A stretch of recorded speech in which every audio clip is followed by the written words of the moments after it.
Headlights swing into a state trooper's mirror at 85 miles an hour, and before he can even reach for his radio, the car is already past him, swerving across 2 lanes on Interstate 94. Outside Gary, Indiana, he hits his lights, he hits the gas. His whole focus narrows to this one reckless driver weaving through traffic like he's trying to get himself killed. What the trooper doesn't know, what he has no way of knowing, is that a mile up the road, a quiet Ford or sedan is rolling past him at exactly the speed limit, blinker on, completely unremarkable, carrying close to $2 million in cash, sealed inside a compartment that doesn't exist as far as any factory blueprint is concerned.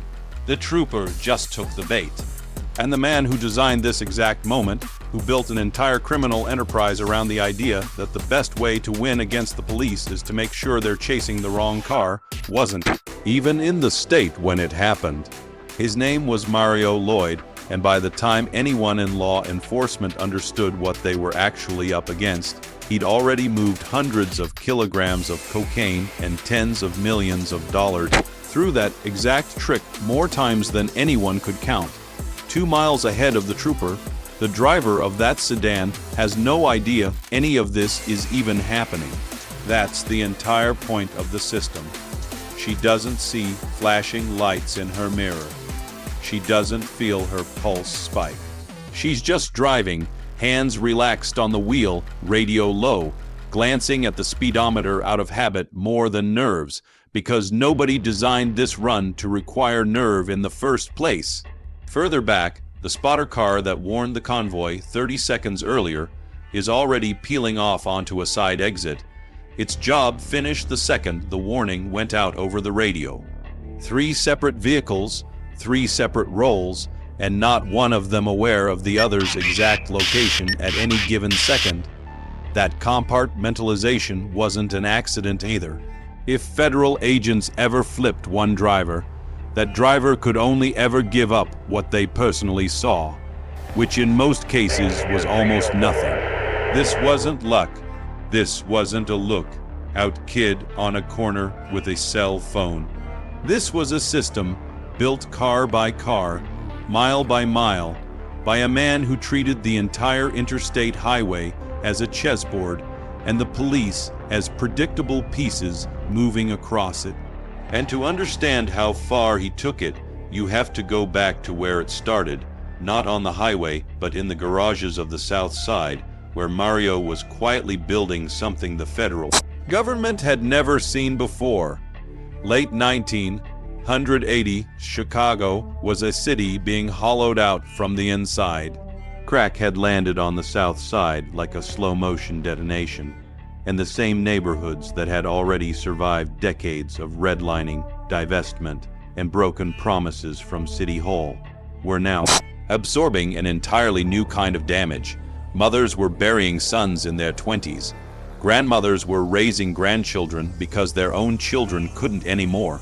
Store fronts that used to be bakeries and barbershops were boarded up or turned into something nobody wanted to walk past after dark. Families were splitting apart over addiction. Young men were dying over street corners that weren't worth a single one of their lives. The chaos was real, and it was brutal, and most of the men trying to profit off that chaos were thinking the same way everyone else was forced to think in survival mode. Get money today, worry about tomorrow when it comes. Mario Lloyd looked at all of that and saw something different. He saw an industry that was bleeding talent it didn't even know it had. He saw young black men with genuine, rare ability hands that could rebuild an engine blind, minds that understood electrical systems better than most people who'd gone to school for it, getting paid almost nothing to do oil changes and break jobs at shops that would never promote them past the garage floor. Nobody downtown was offering these men a path upward. Banks weren't lending into these neighborhoods. Corporations weren't hiring out of these zip codes. So when Mario showed up and told a skilled mechanic that he had real money for real engineering work, it wasn't just a job offer. For a lot of these men, It was the first time in their entire working lives that somebody had looked at their talent and called it valuable. Picture the kind of man Mario was actually recruiting, even without a name attached, because the type was real and well documented in how these operations function. A guy in his late 20s who'd been turning wrenches since he was 12, who could diagnose an electrical fault by sound before he ever opened the hood, who'd applied for an actual position at a dealership service department more than once and never gotten a callback because of where his address was or who he knew or didn't know. That man wasn't looking for a life of crime. He was looking for somebody to finally take his skills seriously. Mario didn't have to sell these men on danger or easy money. He sold them on respect, on being handed a genuinely hard engineering problem and trusted to solve it. And for men who'd been overlooked their entire working lives, that pitch landed harder than any amount of cash alone ever could have. That's the part of this story that gets lost when people only talk about the cars. Mario didn't build his empire out of nothing. He built it out of a community's wasted potential, the exact same potential that legitimate Chicago had spent decades ignoring. What he did with it was criminal, and what it did to families on both ends of that cocaine pipeline was devastating. That has to be said plainly and never softened. But the raw material he was working with, the brilliance of the men he recruited, was real, and it existed because the city around them had never once tried to put it to legal use. So Mario built his own version of a research lab, hidden in plain sight across a handful of quiet garages scattered through the city.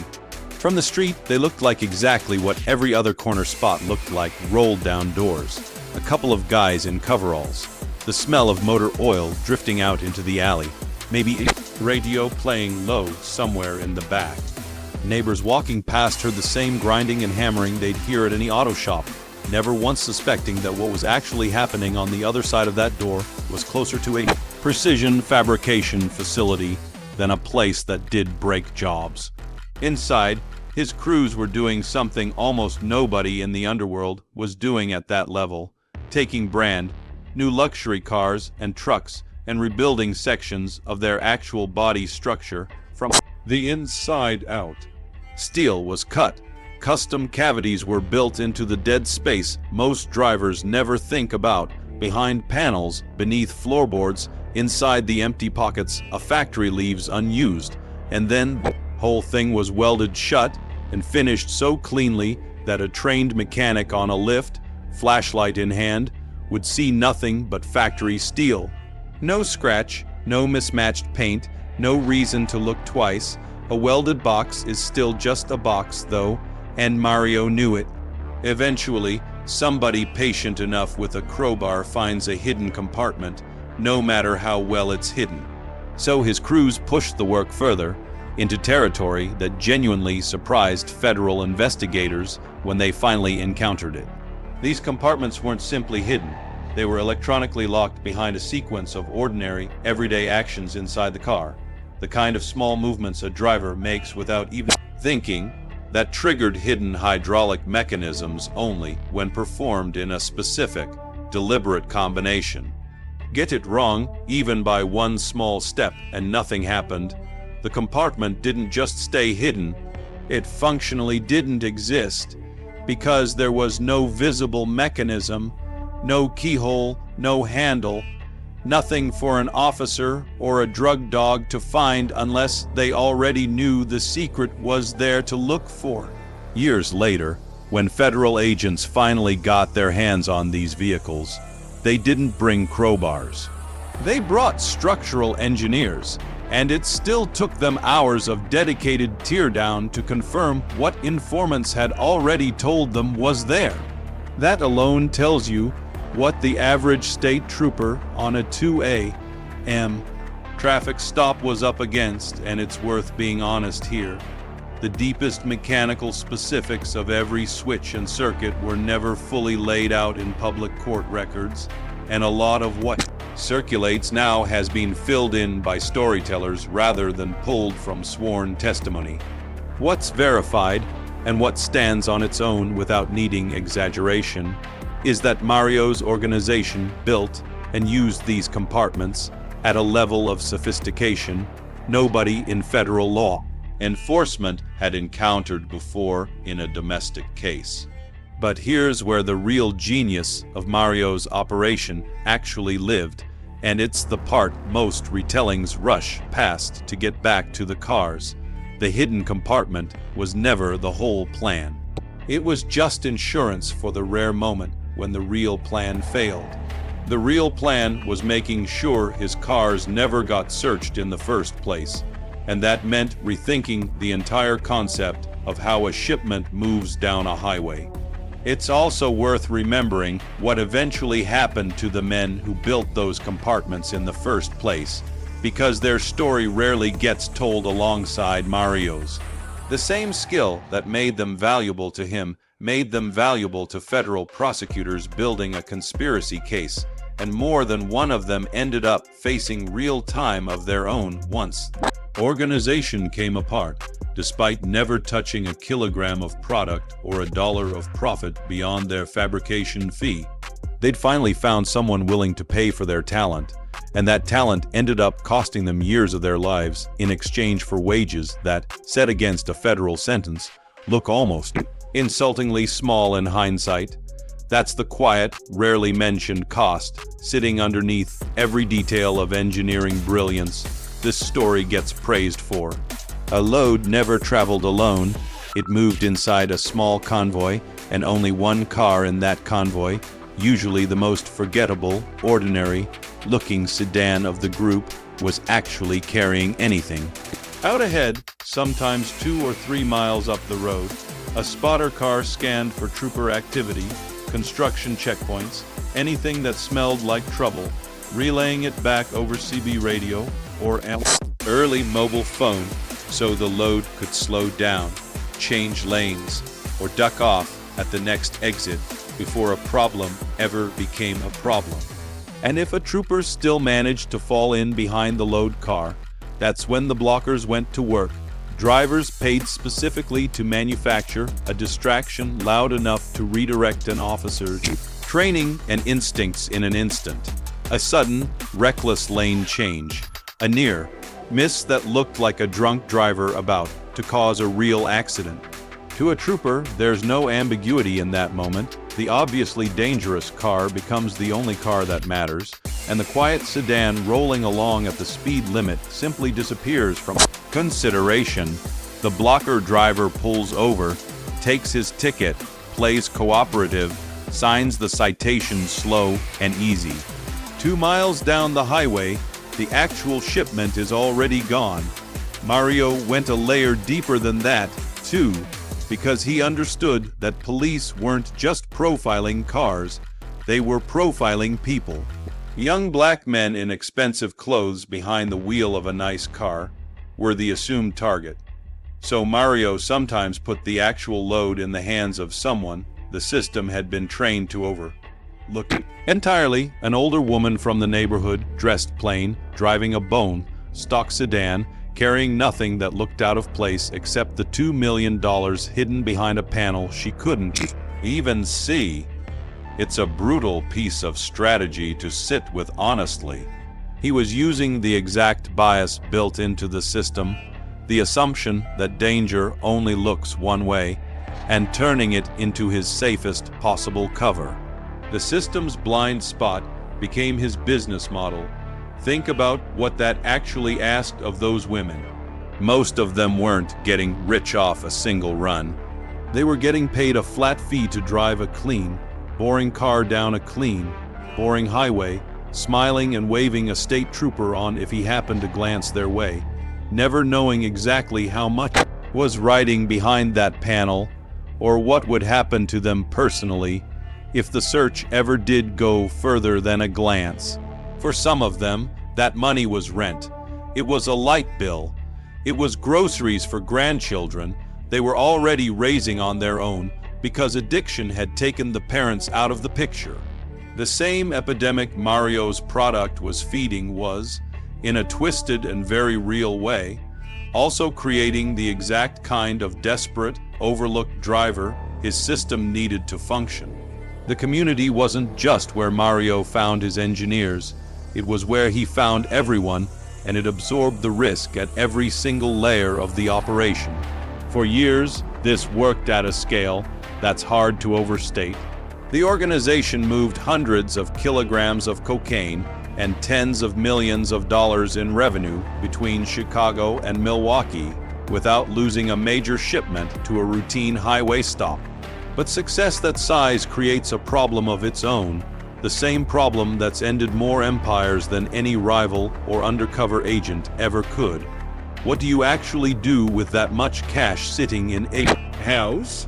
You can't walk into a bank with grocery bags full of street money without somebody noticing, and Mario understood, the same way Al Capone's downfall taught an entire generation of Chicago hustlers, that the federal government doesn't always come after you for the crime you're proudest of avoiding.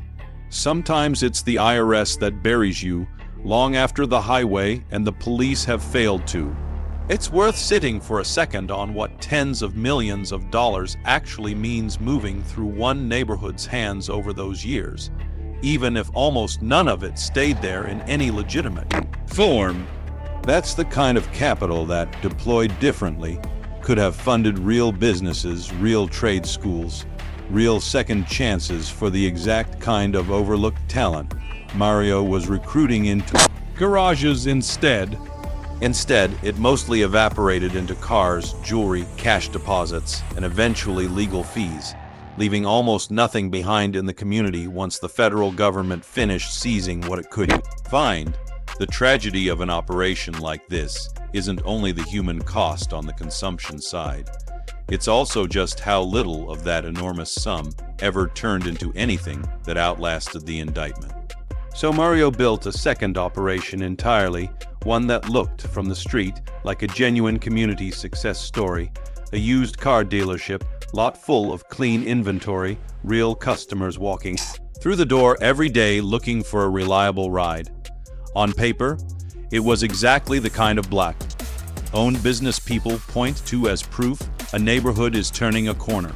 Underneath, it was the financial plumbing for everything else.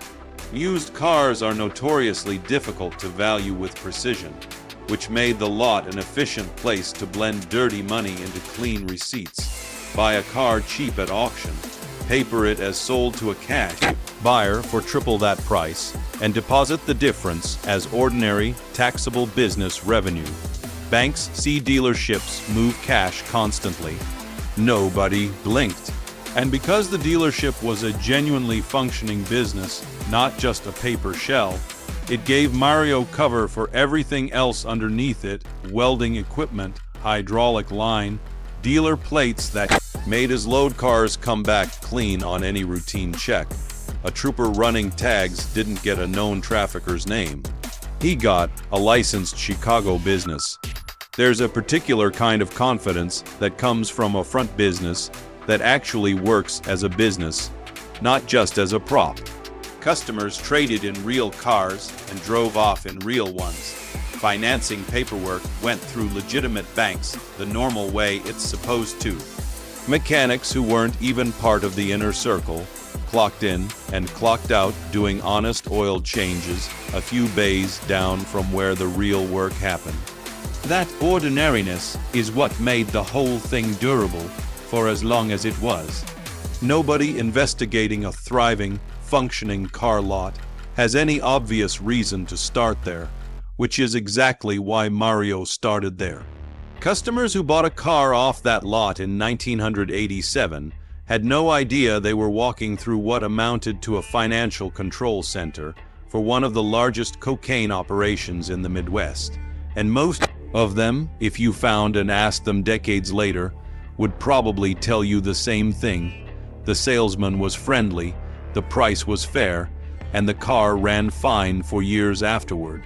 The money touched his family directly, and this is where the story stops being admirable in any way and starts showing its real human cost. His mother, Connie Walker, his brother Charles, and his sister Antoinette all drew income connected to the operation, living a life that, from a distance, looked like exactly the kind of generational uplift every family in that neighborhood was hoping for. But the cracks were there from early on, in moments almost too plain to believe. Mario and his mother once closed on a $53,000 condo using cash they carried to the closing in a grocery sack. Investigators later found that Connie, Charles, and Antoinette had collected public assistance during stretches of the same years. They were buying furs, jewelry, and cars, a contradiction that didn't escape anyone once prosecutors laid it out for a jury. Whatever pride or protection Mario thought he was giving his family by pulling them into the business, he was also pulling them directly into the blast radius of his own exposure. It's worth pausing on what that means for a mother specifically. Connie Walker wasn't some outside operative Mario recruited off the street. She was his mother, presumably watching her son go from struggling like everyone else around them to suddenly able to buy a condo in cash. And at some point she made a choice to step further in that world rather than away from it. Maybe it felt like protection. Maybe it felt like finally being able to provide for herself after years of having to ask the state for help just to get by. Whatever it was, it meant that when the case finally came down, she wasn't watching her son's downfall from the outside. She was sentenced alongside him, and so was his brother, and so was his sister. An entire family's fortunes rose and fell together on the back of one operation, which is its own kind of tragedy separate from anything that happened on the highway. And exposure was coming, because no operation that large stays invisible forever, even one engineered as carefully as his. Some of his own people, facing their own prison time, eventually cooperated and testified against him, and by 1989, a federal grand jury had heard enough to act. On July 11th of that year, Mario, Lloyd, and his co-defendants were indicted, and what followed wasn't a typical narcotics trial. Jurors who probably expected testimony about street corners and shootouts instead sat through hours of evidence about welding techniques, hydraulic mechanisms, and dealership bookkeeping. Witnesses who had once worked inside the organization explained, piece by piece, exactly how it all functioned, who built what, who drove what, who signed for what. It landed less like a drug case and more like a fraud prosecution that happened to involve cocaine. And that was precisely the impression prosecutors wanted the jury to walk away with. They weren't asking 12 people to convict a dealer. They were asking them to convict an architect. The courtroom itself carried its own weight during those weeks. Family members filled the gallery on both sides, Mario's relatives watching the case that would decide whether their own freedom survived alongside his. And on other days, people from the same neighborhoods whose lives had been touched by what his product did once it hit the street. Reporters who covered organized crime in Chicago for years later described it as one of the more unusual narcotics trials they'd sat through, simply because so much of it revolved around engineering rather than violence. There was no dramatic shootout to recount, no body count to read into the record, just ledgers, blueprints, testimony about wiring diagrams, and a defendant who, by every account, sat through most of it calm and composed, the same way he'd apparently run the entire operation. The sentence reflected exactly that. Mario was hit with multiple life terms. Accounts of the case put the number at 15, and his brother, sister, and mother were handed lengthy federal sentences of their own. It read less like punishment for the cocaine itself, and more like a message about what happens when the system feels like it's been outsmarted. It comes back heavier than the original offense ever was. What happened to Mario after that is genuinely less clear than a lot of retellings make it sound, and it's worth being straight about that instead of manufacturing a tidy ending. there's no verified public record of him walking free after decades behind bars. What does exist, more recently, is organized public advocacy, petitions, and campaigns specifically built around securing his release, the kind of effort that exists precisely because someone is still incarcerated and somebody else believes that sentence has already gone on too long. So instead of closing this out with Mario strolling into daylight a free man, the more honest ending is the one nobody packages as neatly: a man who built something genuinely brilliant in service of something genuinely destructive, whose actual fate, as far as the public record shows, is still being argued over by people who think 15 life sentences was too much, and a system that decided, more than 3 decades ago, that it wasn't. Mario Lloyd wasn't the first man Chicago's underworld produced who had real, undeniable talent funneled into crime instead of anywhere legal, and he won't be the last name this channel covers fits that same pattern. Decade after decade, the city's organized crime history is full of men who, under almost any other circumstance, could have run a real business, led a real engineering team, built something the city would have actually celebrated instead of prosecuted. The through line across nearly every one of those stories isn't that the talent was rare. It's that the opportunity to use it legally was rarer still, especially for black men coming up in neighborhoods the rest of the city had already written off. That's not an excuse for what any of them did with the chance they did get. It's just the honest context that's usually missing from how these stories get told. There are 2 truths sitting inside this story, and neither one cancels the other out, no matter how much we might want a clean villain or a clean hero. Cocaine moving through Chicago at the volume Mario's organization moved it left real, lasting damage on real families, addiction that tore through households, children who grew up around that chaos, a community already carrying more than its share of pain, absorbing even more of it, because of choices Mario made. That cost is not a footnote. It's the actual weight of what this story is about, and no amount of admiration for the engineering changes that math. Somewhere in Chicago right now, there are people in their 50s and 60s who lost a parent to addiction during exactly the years Mario's organization was moving product through the city, people who will never see the genius of the trap cars as anything other than the machine that helped destroy their childhood. Their truth matters just as much as any admiration for the welding. At the same time, it's not an accident that men like Mario become something closer to folklore in the neighborhoods they came from instead of simply being remembered as villains. People recognize the talent, even while rejecting what he did with it, recognized that the same South Side capable of producing fabricators and electrical minds sharp enough to outthink federal investigators had never once been offered a legal door to walk that talent through. Not until somebody running cocaine showed up and offered to pay for it. That recognition isn't an endorsement. It's closer to grief, the specific kind of grief that comes from watching brilliance get wasted on something that could only ever end one of 2 ways: a federal indictment or an early grave. Mario Lloyd's story isn't really about hidden compartments or decoy cars, even though that's the detail that makes people stop scrolling. It's about what happens when real ability, the kind that builds, solves, plans 3 moves ahead of everyone else in the room, comes up inside a system that was never built to develop it, only to eventually punish it. Mario didn't invent the talent he found on those garage floors. He just found it before anyone else bothered to look, and pointed it in the only direction that seemed open to him at the time.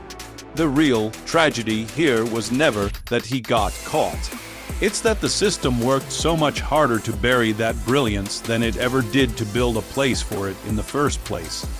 And Chicago is still living with the cost of that failure on both sides of the law, decades after the last welded panel was finally pried open.